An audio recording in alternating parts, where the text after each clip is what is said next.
There are two participants in this conference. Please announce yourself. This is the 523 Happy Hour with your host, Kelly Lincoln, here on netrootsradio.com. Oh. And it is Saturday, August 17th, 2019. And we survived another week. We have not been irradiated by Russia yet, although Norway has. And apparently it's drifting towards the radiation is drifting towards Moscow, but hey,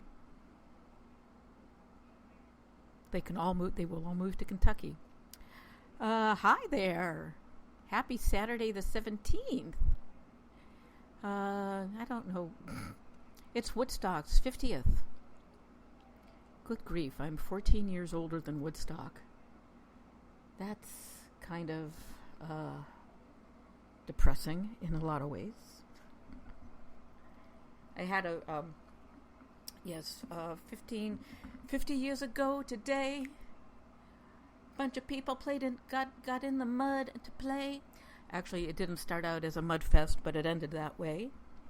Some amazing performances of the best rock and roll musicians ever, particularly Jimi Hendrix and his amazing interpretation of the Star-Spangled Banner. And I remember several years ago in Guitar Magazine, they did a deconstruction of his interpretation of our national anthem, and they still don't know how he achieved some of the sounds he achieved in that virtuoso performance. My God, is a genius guitarist. He could make his guitar talk, and it was amazing. He was if you have never listened to his music, listen to it. He's a talent that left us too early, like so many great musicians and writers and poets and actors. And also yesterday we lost Peter Fonda. He died at the age of 79 from lung cancer. And his father was Henry Fonda. His sister is Jane Fonda. And his daughter is Bridget. And he's best known for the 1969 film Easy Rider that he made with Dennis Hopper. And a very young Jack Nicholson. If you've never seen that movie, I highly recommend it. It's an amazing film. And the bikes are just amazing as well.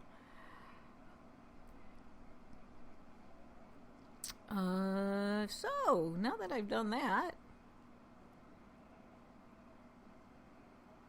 I had a week. I had a great week. Where to begin?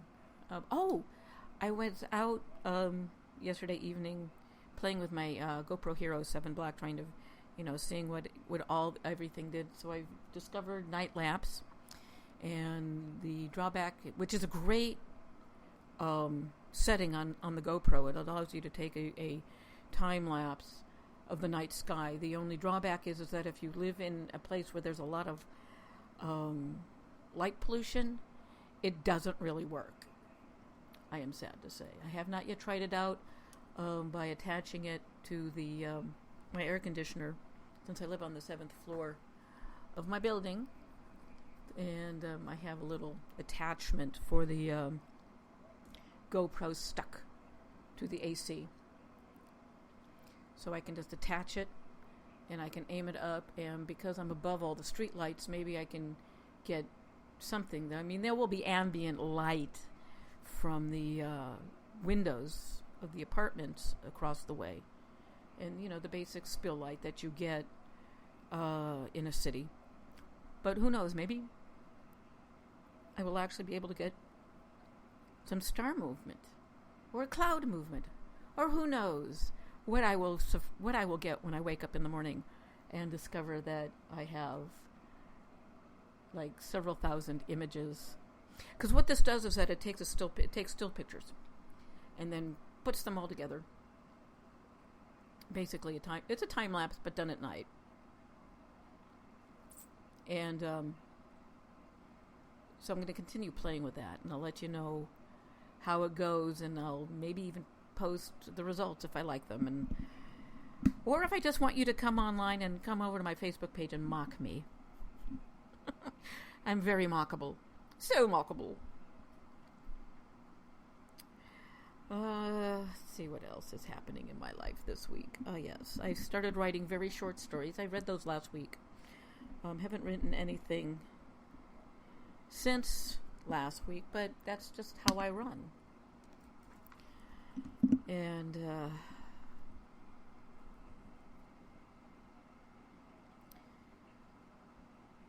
so I don't know what else is going on in my life.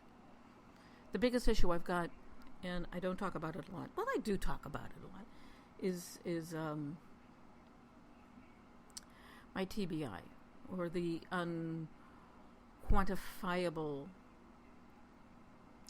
affects of the brain injury I suffered in 1999, and a lot of it has to do with my being able to get this together.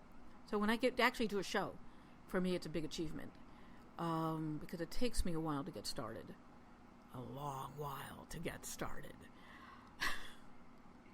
And I have to have some ambient noise in the background, so I have a really awesome little app, which is probably also available. It should be available at the Google Play Store, as well as the App Store for Apple. It's also a website called My Noise, and it's got these really awesome soundscapes. And right now, I know you can't hear it, but right now I have a soundscape going that's the chatter of a coffee shop, because it allows me to tune out. I'm aware of it, but it's not distracting me. It's making me focus. And I really suggest you check out the app. It's a free app. And it's got, the sound, the noises are like 99 cents each. And there's some freebies. And they're really good ones. I mean, the noises, the soundscapes are just amazing, what is generated. And you should check out the website. I'm not getting any money for this, but I really like the website because it can be used in so many ways, for like white noise, for like allowing you to focus various sounds. They've got a code breaker, a number station, which is short. When there used to be this thing called shortwave, and spies would have number stations where you would like tune in and you would hear these random numbers, and it would just be fascinating. Well, what are these numbers about? What are and it's like some of the other sounds that they have are Tibetan bells,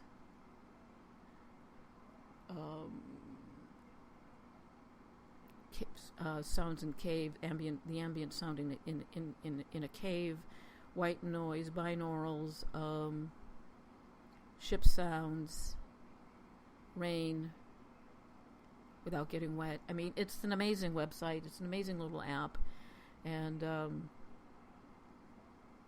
it's really cool.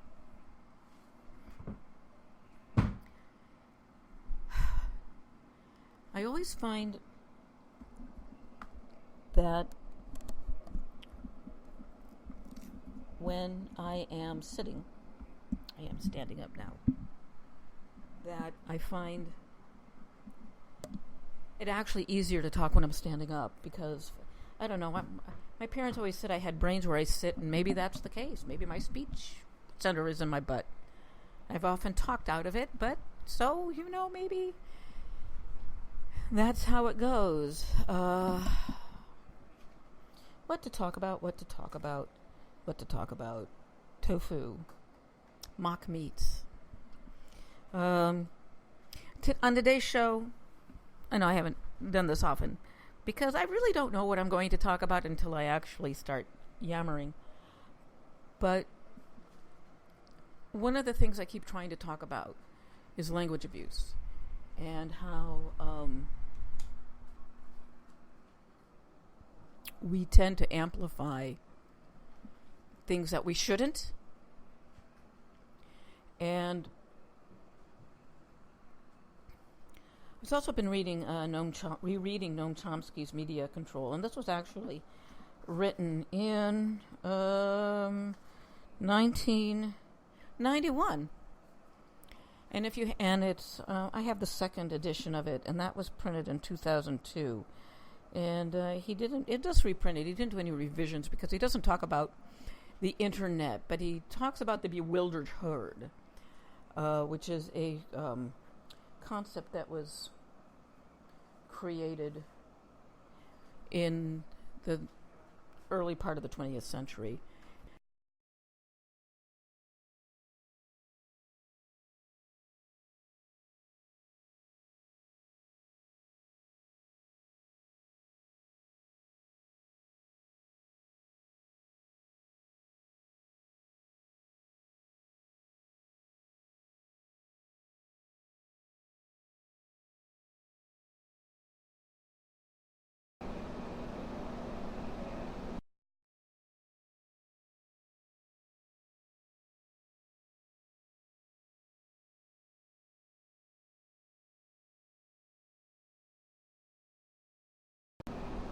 Okay, here we are with my, I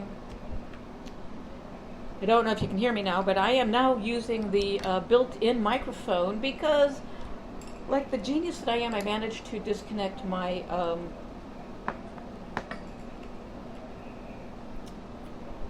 Snowball mic, my external microphone. I unplugged it. I'm such a genius. I'm going to try this one again. There we go. So let's see if it happens again. Let's see if I've got it now. Nope. So here we go. Oh, my life as a live recording artist is so exciting. So exciting. So I hope that the sound here is okay for you guys. But as I was saying, Media Control, Noam Chomsky. What I love doing, Roger Ailes apparently took what he had to write apart.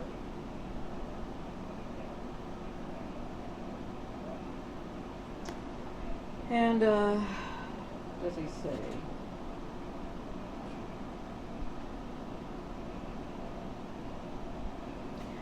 One of the things that Chomsky writes about is spectator democracy, and he's quite correct. And this is in 1991. And even now we are in a spectator democracy, where it's much more fun to sit back and watch. We're all Chauncey Gardner in that regards.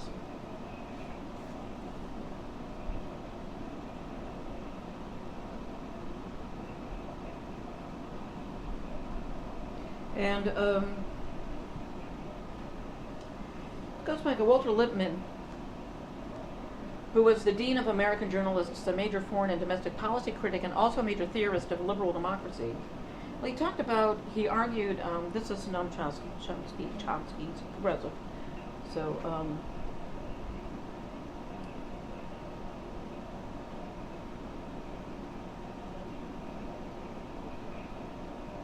talking about, he was the one who said it was necessary because he put it common interest to elude public opinion entirely. Therefore, your opinion, in Lippmann's opinion, and this has been carried on since World War I, when we were when our consent to going into war was manufactured, that we are not wise enough to govern ourselves, and therefore we need a group to govern us, these elites that we talk about today, this governing class, the PR class, the Deweyites, the Thwimpists, the Fox Newses, even the CNN and MSNBC tell us how to think and what to think. I listen to CNN, I listen to MSNBC, but I also go and look at other sources, like Unicorn Riot, independent media, because somewhere in between the two stories, if there's covering the same stories, I can put it together myself. I'm not a conspiracy theorist, although I do enjoy a good conspiracy theory, as most people do, as long as we don't get carried away with it. But we are,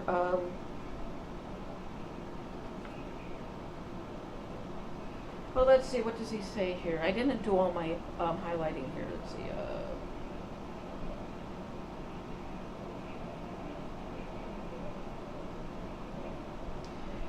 Let's see. So we need. Okay, this is where we go talk about.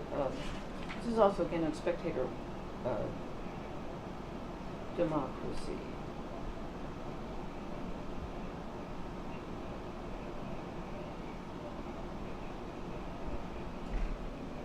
Lippmann backed this up by a pretty elaborated theory of progressive democracy. He argued that in a properly functioning democracy, there are classes of citizens. There is, first of all, the class of citizens who have to take some active role in running general affairs. That's the specialized class. They are the people who analyze, execute, make decisions, and run things in the political, economic, and ideological systems. That's a small percentage of the population. Naturally, anyone who puts these ideas forth is always part of that small group. And they're talking about what to do about those others. Those others who are out of the small group, the big majority of the population, they are what Lippmann called the bewildered herd. That's you and me. You can think of this as an inner party and an outer party. An inner circle and outer circle. The haves and the have-nots. The haves and the have-mores and the have-less.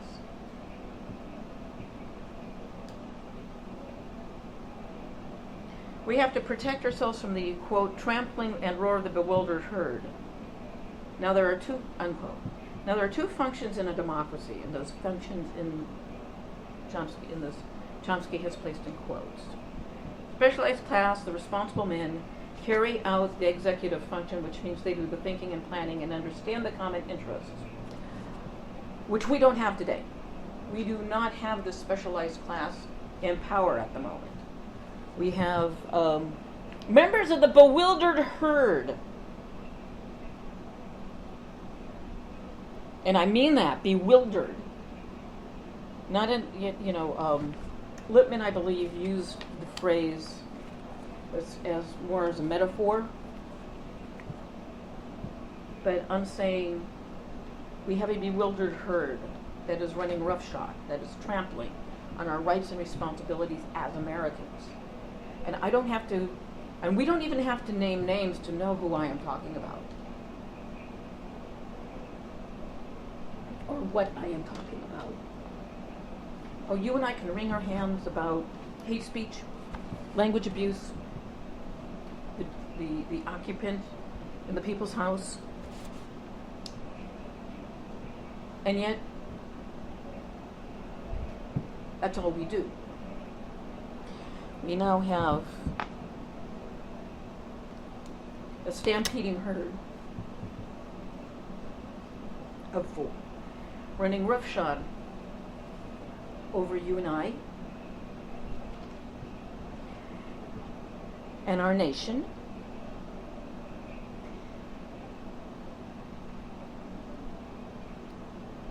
Our fellow citizens. And at the most we can muster is weekend protests.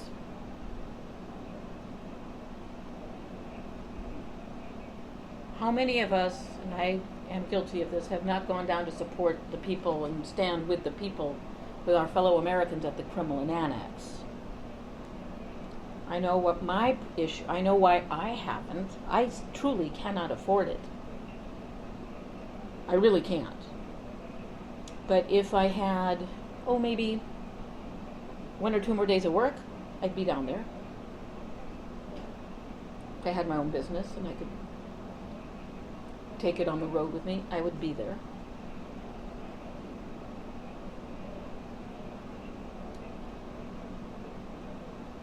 So we have the bewildered herd deciding that the rest of the bewildered herd should be regulated in our speech on the internet. That's it. Okay. Going on. Then there is the bewildered herd.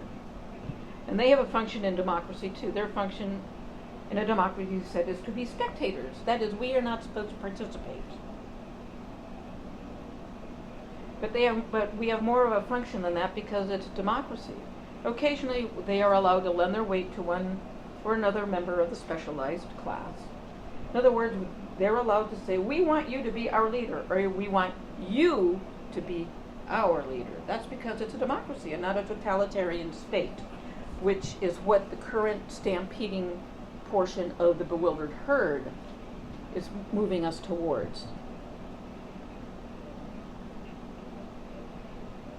Now, I'm a Jewish, and I am outraged that I'm more of a J Street Israel supporter than an AIPAC Jewish type of supporter, and I am outraged that the occupants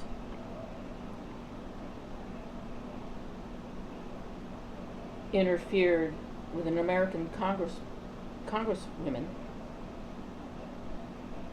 in their visit to Israel because he doesn't like, they said mean things about him.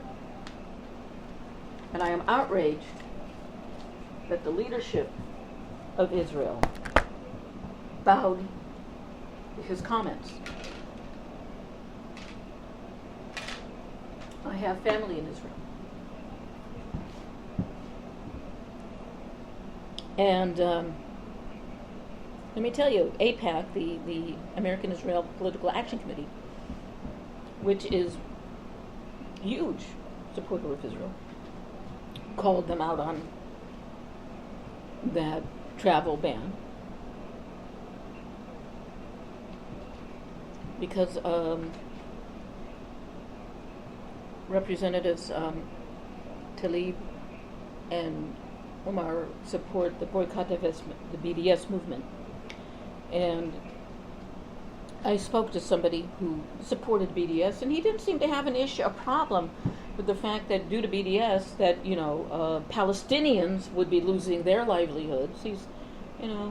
That's the problem when we boycott or quote unquote cancel a business, is that we're only outraged over the person who owns it. We don't think about the people whose jobs we are potentially making go away. I don't give a shit about My Pillow and that guy. He employs Americans.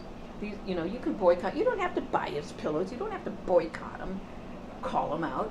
You just don't buy his product. But you don't cancel, because you're going to be canceling jobs if he has to shut down his factories.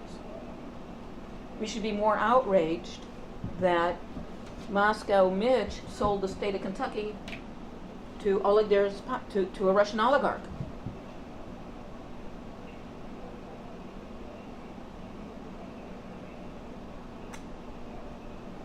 You think I'm exaggerating? But now that this oligarch has his tenterhooks in America and he's building an aluminum plant that will employ thousands, he now has the leverage to interfere in anything Russia related. Oh, it would be a shame if I didn't build this aluminum plant. And now that the oligarchy of Russia has a foothold in America, the state of Kentucky, they're looking to buy 8 other states, probably the poorer states in the South, like Alabama and Mississippi.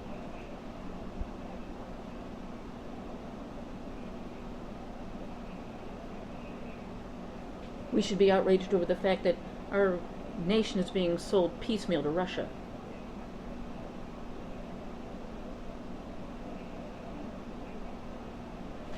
But no, we are more outraged about Kim Kardashian and Keeping Up with the Kardashians. Oh my God, reality shows.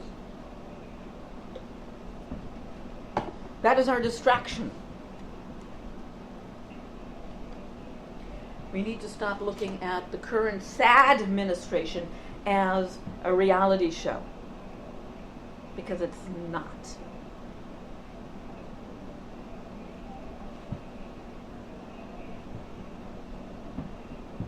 We got a creature in the White House that is tanking our economy.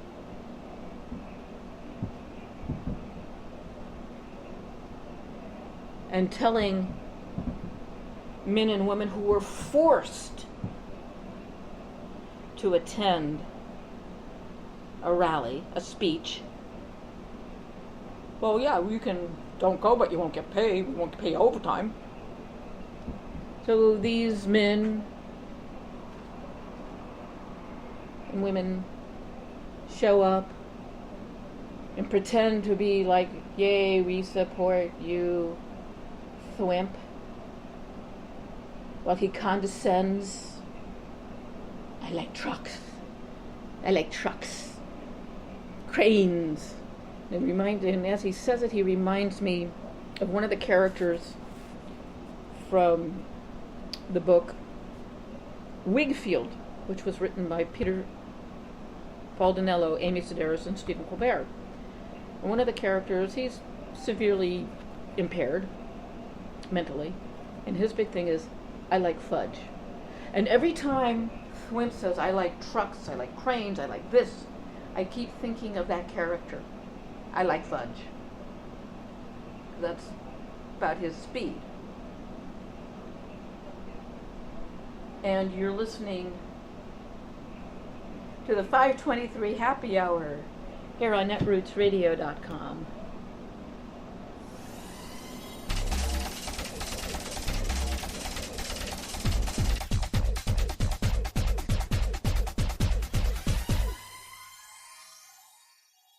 Hi, it's Tom. Could we humbly suggest your donation to netrootsradio.com? All we've got to run this 24-hour powerhouse of progressive resistance radio is what comes out of our own wallets. And you are our biggest donor. And it doesn't take much, $3, $5. Just go to the bottom of our netrootsradio.com page and hit our secure donate button. Heck, you can even make a recurring contribution. And you'll get a wondiferous pair of Netroots radio stickers for application to your backpack, your bumper sticker, or your banjo. Well, it's up to you which backpack you want to put it on. So donate what you'd like at the bottom of our netrootsradio.com's homepage. Because you are our biggest donor. Netrootsradio.com. Together, we are Resistance Radio.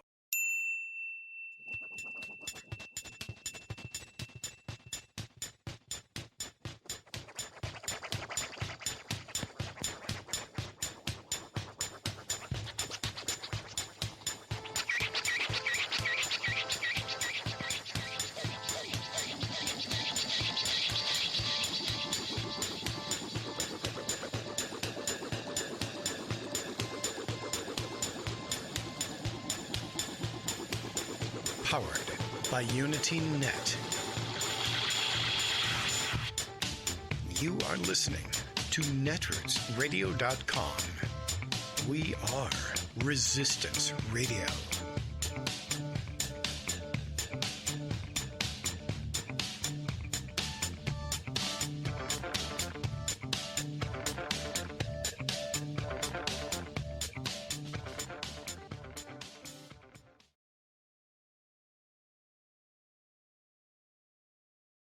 And we're back! Oh boy, oh joy! Hey, yay! I know I've been like really, really serious. I can't help it. But it's how it goes in my life. Seriousness and seriousness. And I know it's supposed to be happy hour full of yucks and chucks and stuff like that. But it's Saturday evening here in New York City. And if you've been watching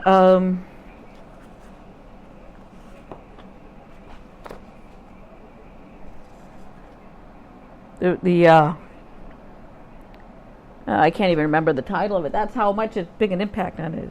The Loudest Voice, which is about Fox propaganda. You will see that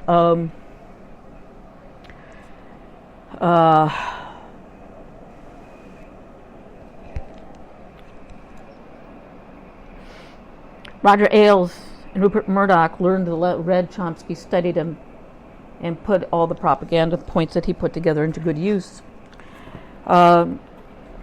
Fox is the herder for the bewildered herd. Tell them how to think, when to think it, where to think it, why to think it. And before you say, but they're not a news outlet, you're right, they're not. In fact, they testified I think it was, I can't remember if it was Ailes or Murdoch, testified before Congress stating, but we don't have to tell the truth because we're entertainment, we're not news. So you have to look at them. If so, that's how they are able to continue doing what they're doing, because with the exception of their actual news programs, Shep Smith and the like, they're not news, they're entertainment. They're opinion shows, so they're not news. Just like, for the most part, MSNBC is opinion. But they actually give you the news. And CNN gives you the news more than they give you their spinny opinion.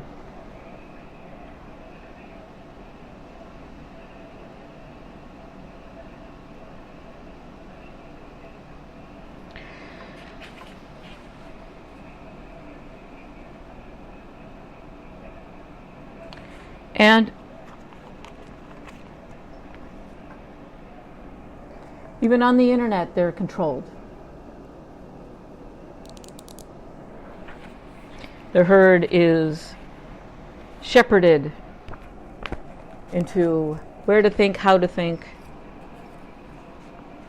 why and if your hate speech is called out. There is a difference between conservative speech and hate speech.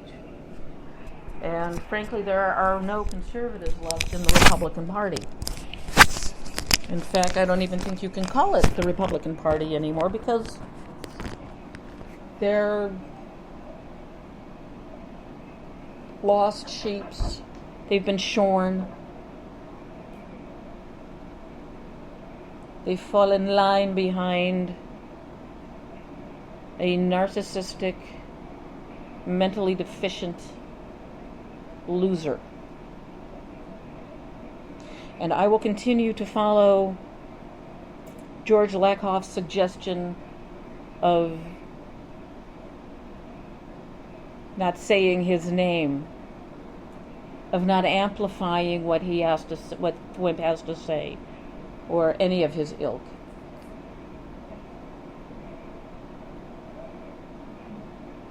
Because he doesn't give a shit. He expects us, let's talk about things like loyalty. He fancies himself a mafioso, a gangster. But the biggest difference between him and a gangster is that a gangster has your back if you're part of the gang.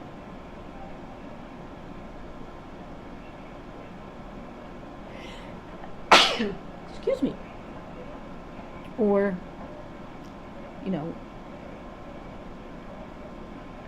but this is a creature that doesn't know how to return loyalty. Why, he'd throw his kids under the bus if it meant it would give him a few more hours of safety.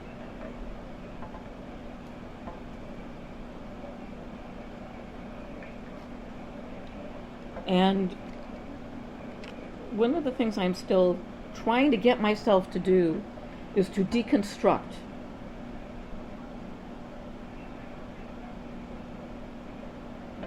what is said by Thwimp. But I have such a visceral reaction, revulsion, to listening to him speak that it's very difficult. And I know, if I'm going to talk about him and his abusive language, I gotta listen to him. But I just, it's irritating.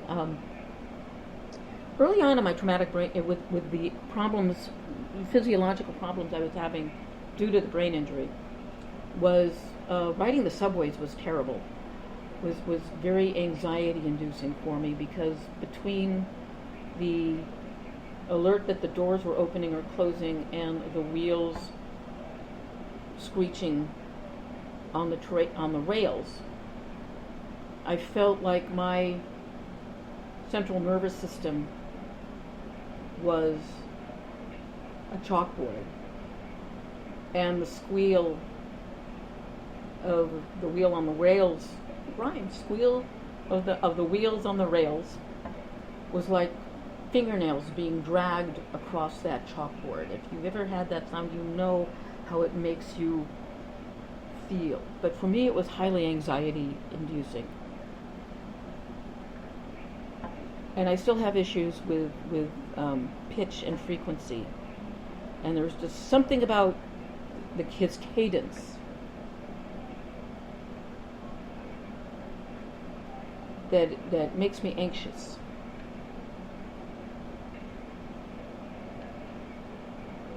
And I've also observed that when he is speaking, he becomes a little sing-songy.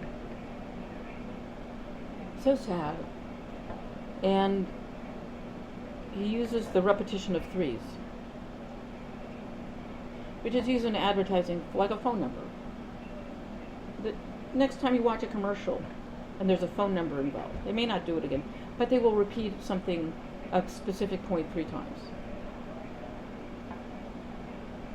Because it isn't within those 3 repetitions that it becomes embedded.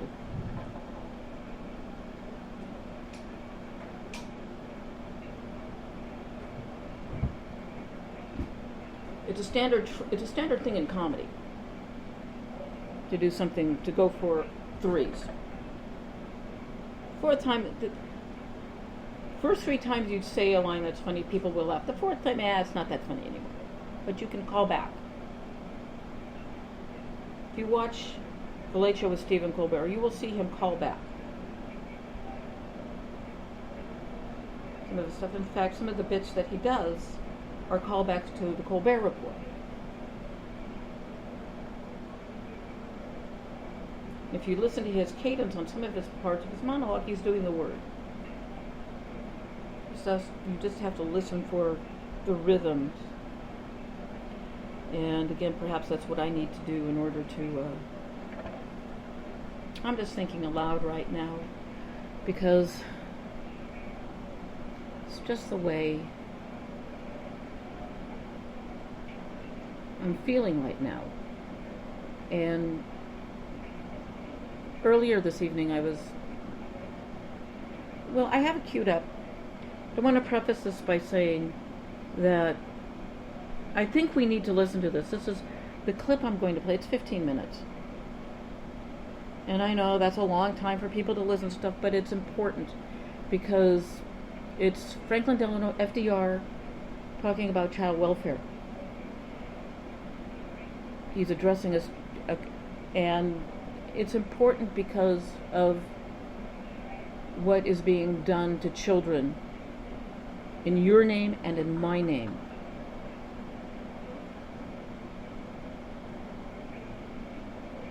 And I believe we need to hear this. So this is FDR speaking at a child welfare event, April 26, 1939.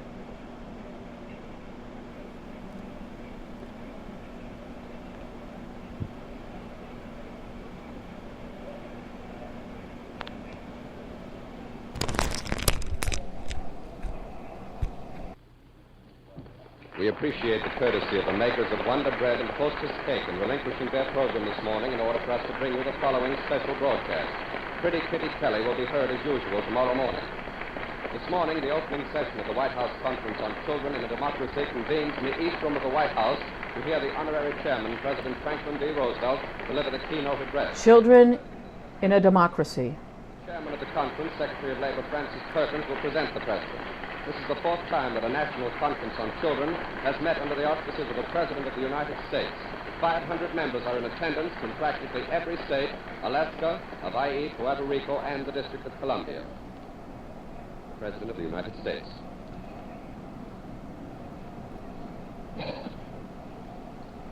Madam Secretary, members of the conference, it is perhaps child welfare in the old days did not enter into the public conscience of any nation in a big way until about 100 years ago.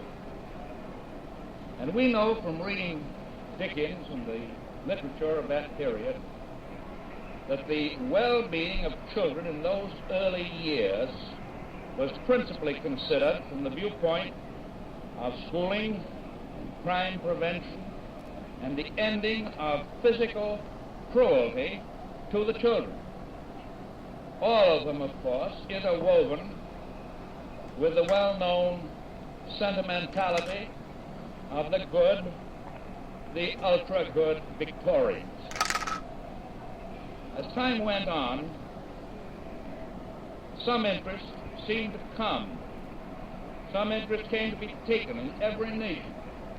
But still the activities of those who sought the bettering of the younger generation of the moment viewed the problem before them as a problem somewhat apart from the relationship of the younger generation to the broader public national weal.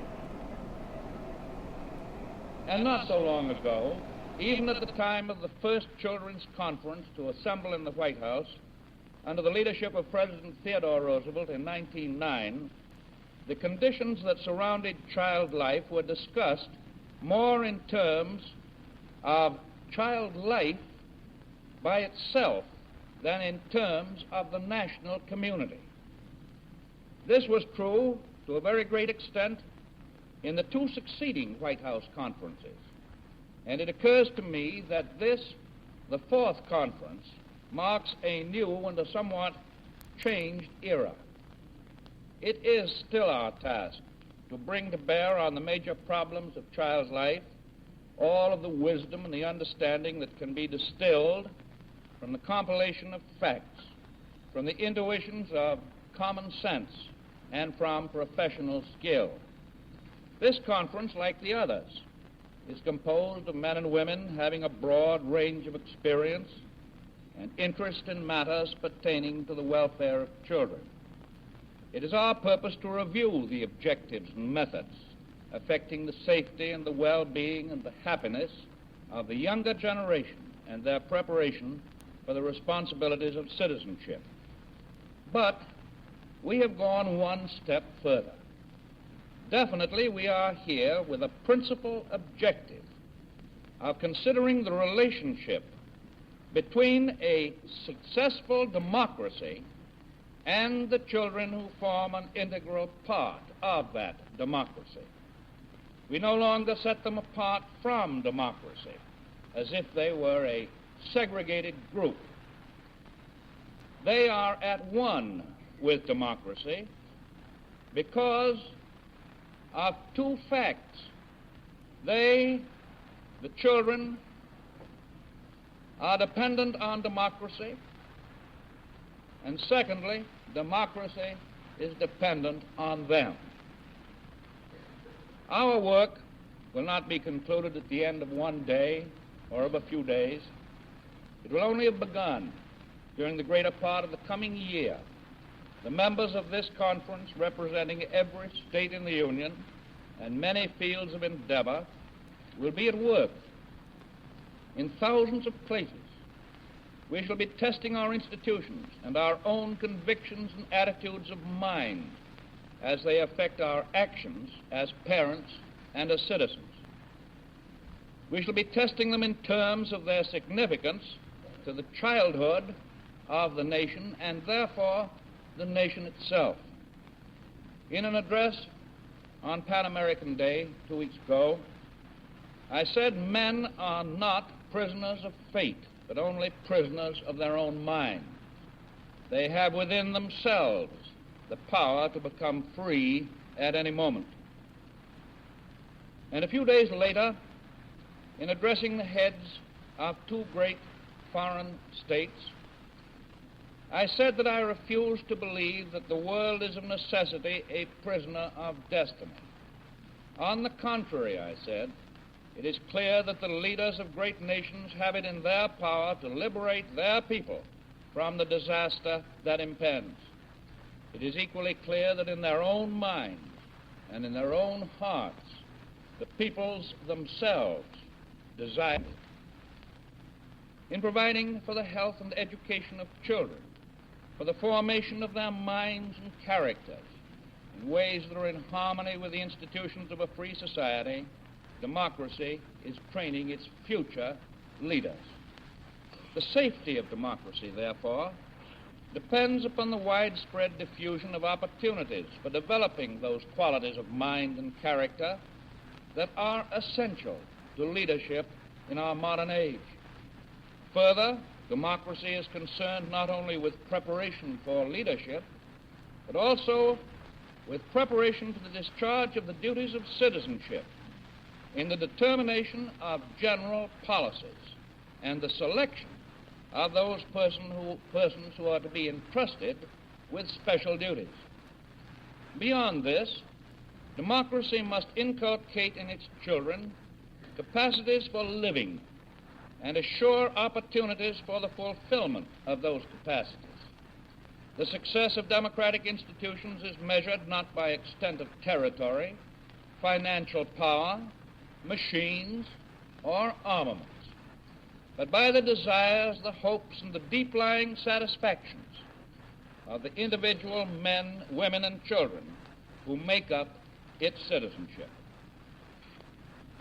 Of course, we shall be concerned with ways in which the broad chasm between knowing and doing may be bridged over. We shall be reminding ourselves that all the lectures on nutrition will avail nothing unless there is food for a child to eat. That a law for compulsory school attendance is one thing, and a chance to go to school is another. Prenatal instruction cannot assure healthy babies unless the mother has access to good medical and nursing care when the time for the baby's arrival is at hand.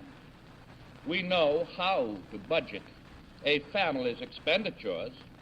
We have undertaken to preserve home life for fatherless or motherless children through the joint effort of the federal government and the states. We have made great progress in the application of money and service for the promotion of maternal and child health, the restoration of crippled children to normal physical condition, the protection of neglected children, and children in danger of becoming delinquent, especially in rural areas, and the elimination of child labor from industries shipping goods in interstate commerce.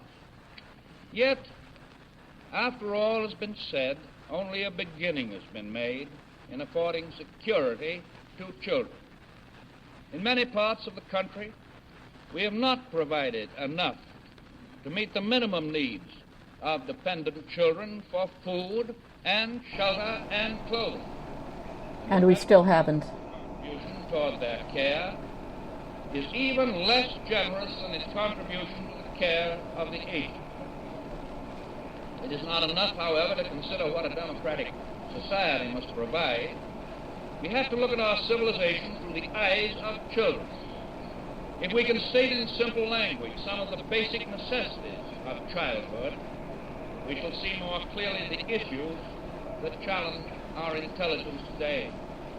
We make the assumption that a happy child will live in a home where he'll find warmth and food and affection, that his parents will take care of him should he fall ill, that at school he will find teachers and tools needed for an education, and that when he grows up there'll be a job for him, that he will someday be able to establish his own home. As we consider these essentials of a happy childhood, our hearts are necessarily heavy with the knowledge that there are so many children who cannot make these assumptions. We are concerned about the children of the unemployed. We are concerned about other children who are without adequate shelter or food or clothing because of the poverty of their parents. We are concerned about the children of migratory families who have no settled place of abode or normal community relationships. We are concerned about the children of minority groups in the population who, confronted with discrimination and prejudice, must find it difficult to believe in the just ordering of life or the ability of the adults in their world to deal with life's problems. We're concerned about the children living beyond the reach of medical service or lacking medical service because their parents cannot afford to pay for it. We're concerned about the children who are not in school or who attend schools poorly equipped to meet their needs. We're concerned about the children who are outside the reach of religious influences, who are denied help in attaining faith in an ordered universe and in the fatherhood of God. We're concerned about the future of our democracy when children cannot make the assumptions that mean security and happiness. And so this conference and the activities which it initiates furnish an opportunity for us to test ourselves and our institutions by the extent to which they serve our children. I look to you for comprehensive review of the problems and suggestions as to practical ways in which we may advance toward our goal. Many branches of the federal government are engaged in the promotion of health and education and well-being for the nation's children. You will be asked to consider the points at which these undertakings may be strengthened and the needs for service which cannot be supplied with the resources that we have at hand. But the attention of this conference must not be directed to federal activities alone, or even to joint federal and state undertakings. It is the local community which is the focal point of all of these programs. After all, children receive benefits not in Washington, but in the places and the homes in which they live. The men and women within sound of my voice, as well as you who are assembled here in the White House today, are in the larger sense members of this conference. Recommendations will be brought to us in a final session next year. Over a year's time to find out what we want to do next. That, when that time comes, I think it will be for all of us to determine the extent to which our findings will be translated into action. But action we must have. And so I bid you, the members of the conference, Godspeed in this your high endeavor.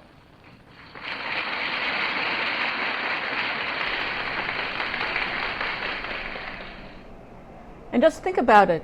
In 1939, until the FDR in America was concerned with the same exact issues regarding the welfare and well-being of children that are being expressed today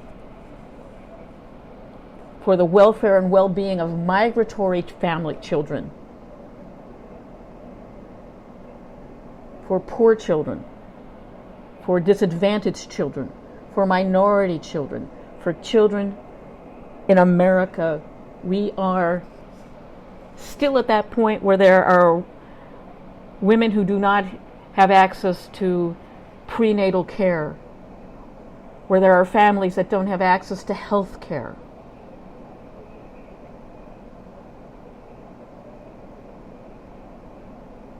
Where children don't have access to a good education, where we are not preparing our children for the future. Because we have creatures in Washington and at the state level, sadly at the local level, that don't care about children. We have so-called adults who want to bring back child labor, who don't think children need to go to school, don't need health care. Well, tough shit if you're poor. Yeah, it's your lot. You were born into... At least the Victorians had the concept of the deserving poor.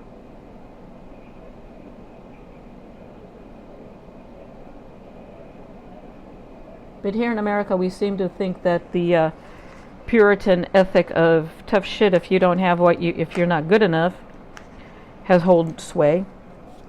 And on that note, ladies and gentlemen, I'm going to say stay tuned for Katie Speaks with Katie Klaubasisch here on netrootsradio.com, and also tune in later tonight. That's 1 a.m. Atlantic time, midnight Eastern time, 9 p.m. Pacific, for the late night morning talk show with Kelly and Ricky, again, here on netrootsradio.com.